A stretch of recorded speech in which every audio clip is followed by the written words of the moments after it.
Now, the reason the overview of the pain is so important, I call it the pain cycle, is something that I've actually only learned about. I learned this while I was selling. I just knew that talking about people's pain and what they'd done before got more people to buy.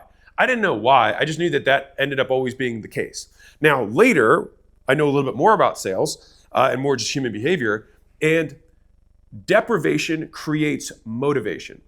And so if I am hungry, I am motivated to eat. If I'm tired, I'm deprived of sleep, means I'm motivated to sleep. If I haven't seen my wife in a few days, I might be motivated to do other things. You get the idea. If you're deprived, you are by definition motivated to end the deprivation.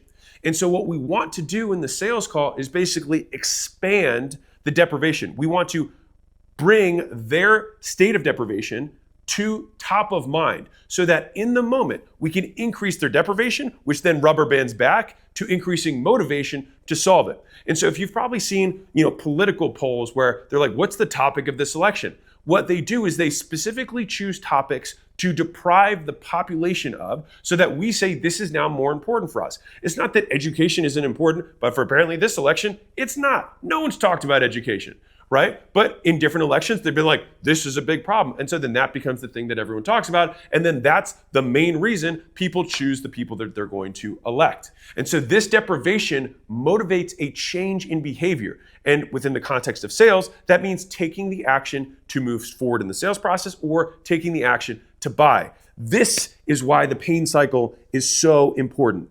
And so I have a little ism that I have in my sales team, which is the pain is the pitch. Like the pain is the thing that often it's the gap. We have to make sure that it's like, well, I tried this thing, and I tried this thing, and I tried this thing. And so we want to quantify how much they've spent so far in time and effort and what the impact that's been on their status within their community and how much it's costing them to not do this every day. So this is the cost of inaction or the cost of failure every single day that they don't achieve this thing, whatever it is that they want.